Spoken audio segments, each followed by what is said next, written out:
योभन्दा अघिल्लो भिडियोमा चाहिँ मैले दुईवटा नम्बरको सम त्यो इन्टिजर होस् फ्लट डाटा टाइप होस् जसुकै होस् तिनीहरूको सम कसरी लिन सकिन्छ भन्ने बारेमा सिकाएको थिएँ। यो भिडियोमा चाहिँ त्यही सम निकाल्दै गर्दाखेरि त्यो दुईवटा इनपुट जुन जुन नम्बर सम गर्नुपर्ने छ अनि त्यो चाहिँ युजरबाट कसरी इनपुट लिन सकिन्छ भन्ने बारेमा हुनेछ। त्यसको लागि सबैभन्दा सुरुमा मैले यो बेसिक सिन्ट्याक्स चाहिँ अगाडि नै लेखेको छु। अनि तपाईँ कम्प्युटर अगाडिबाट सिक्दै हुनुहुन्छ भने चाहिँ सँगसँगै कोड गर्नुभयो भने बेटर हुन्छ यता। सुरुमा हामीले दुईवटा भेरिएबल त राख्नै पऱ्यो अहिलेको जस्तरी। अहिले चाहिँ भेरिएबलको हामीले भ्यालु चाहिँ युजरबाट लिने भएकोले यहाँ प्रोग्राममा हामीले लेख्दैनौँ। त्यो हुँदाखेरि यहाँनिर इन्टिजर डाटा टाइप राख्ने मैले अहिले ए यस्तो गरेर अनि तल्लोमा इन्टिजर बी यस्तो गरेर तल्लोमा इन्टिजर सम यस्तरी तिनवटा लाइनमा लेख्नुभन्दा हामीलाई के गर्न सजिलो हुन्छ भने एउटा लेखिसकेपछि कमा राखिदिने अनि डाटा टाइप चाहिँ एउटै हुन्छ नि त तिनटैको एउटै छ भने सधैँ हुन्छ भन्ने त छैन। अनि यस्तरी राखेर तिनवटा हामीले भेरिएबल एउटै लाइनमा डिक्लेयर पनि गर्न सक्छौँ। यति गरिसकेपछि अब पहिला हामीले युजरबाट इनपुट लिनु पऱ्यो होइन। अनि युजरबाट इनपुट लिनु अगाडि इनपुट लिनलाई हामीले स्क्यानएफ यो फङ्सन युज गर्नुपर्ने हुन्छ। यो फङ्सन स्क्यानएफ प्रिन्टएफ भन्ने चाहिँ यो इन्क्लुड stdio.h भन्ने हेडर फाइलमा इन्क्लुड भएको हुन्छ है त। अनि यदि गरिसकेपछि अब यहाँबाट कुन कुन भ्यालु लिनुपर्ने हो हामीले ए र बी लिनुपर्ने हो। यसरी ए र बी डाइरेक्ट राखेर हुँदैन होइन। त्यो अघि हामीले प्रिन्टएफमा प्लट प्रिन्ट गर्नको लागि पर्सेन्टेज एफ राखे जस्तै यो इन्टिजर डाटा टाइप प्रिन्ट गर्न अथवा स्क्यान गर्न चाहिँ हामीले यहाँनिर पर्सेन्टेज डी राख्नुपर्ने हुन्छ। पर्सेन्टेज डी अनि स्पेस राखेर अर्को पर्सेन्टेज डी अथवा कमा राखेर पनि गर्न सकिन्छ यो काम होइन। अनि त्यसपछि यता पछाडि चाहिँ अब अघि हाम्रो प्रिन्टएफ हुन्थ्यो भने चाहिँ जुन भेरिएबलको नाम छ जस्तै ए र बी यस्तरी राख्न सकिन्थ्यो। तर हामीले स्क्यान गर्दाखेरि चाहिँ n%सँग यस्तरी राख्नुपर्ने हुन्छ। n% बी भनेपछि यो पहिला स्क्रिन खोल्दाखेरि भरे रन गर्दाखेरि हामीले जुन इनपुट खुल्छ नि इनपुट खुल्छ अनि त्यति बेला चाहिँ जुन जुन दुईवटा नम्बर यहाँ बिचमा एउटा स्पेस छ भनेपछि भरे इनपुट दिँदा पनि एउटा स्पेस दिएर दुईवटा नम्बर राख्यौँ भने त्यसले त्यो इनपुट गरेको दुईवटा नम्बर चाहिँ ए र बी भेरिएबलमा लगेर स्टोर गर्छ।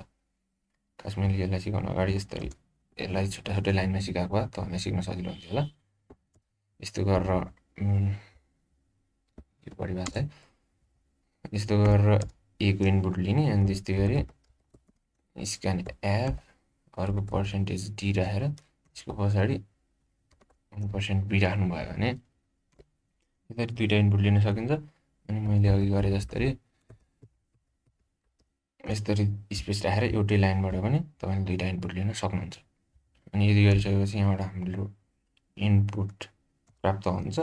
अनि त्यस पछाडि हाम्रो सम भनेको ए प्लस बी हो। यसरी सम निकाल्न सक्छौँ। अनि सम निकालिसकेपछि समलाई प्रिन्ट गरिदिउँ होइन। समलाई प्रिन्ट गर्न अहिलेको हाम्रो डाटा टाइप चाहिँ समको इन्टिजर छ है। अहिलेको प्लट थियो र पर्सेन्टेज एफ राखेको थिएँ मैले इन्टिजरको लागि पर्सेन्टेज डी राख्नुपर्ने हुन्छ। अगाडि सम इक्वल टु भनेको चाहिँ यो जस्ट प्रिन्ट हुने मात्रै कुरा हो। अनि यो पर्सेन्टेज डीमा कुन भ्यालु लगाएर राख्ने भनेर चाहिँ यसको जस्ट पछाडि यहाँनिर हामीले कमा राखेर त्यो भेरिएबल राखिदिनुपर्छ। अहिलेको लागि हामीलाई सम छ होइन। यति भइसकेपछि अब हामीले यहाँ जुन जुन दुईवटा नम्बर इन्टिजर नम्बर इनपुट दिन्छौँ तिनीहरूको सम चाहिँ हाम्रो यो प्रोग्रामले आउटपुट दिनेछ। अहिले मैले कम्पाइल एन्ड रन गर्न चाहेँ भनेपछि यहाँ दुईवटा इनपुट मागिरहेको छ है। त्यो चाहिँ हामीले आफूले बुझ्नुपर्छ प्रोग्राम हेरेअनुसार। यदि गरिसकेपछि 5 र 6 मैले इनपुट दिएको थिएँ। यसले हाम्रो सम इक्वल्स टु 11 दिएको छ होइन। अब मैले यसलाई फेरि F11 प्रेस गरेर रन गर्छु। जुम गरेर अरू कुनै नम्बर जस्तै 7 अनि एउटा स्पेस पछाडि 8 दिएँ भने यसले सम यस्तरी 7 र 8को सम 15 हुन्छ भनेर 15 दिनेछ।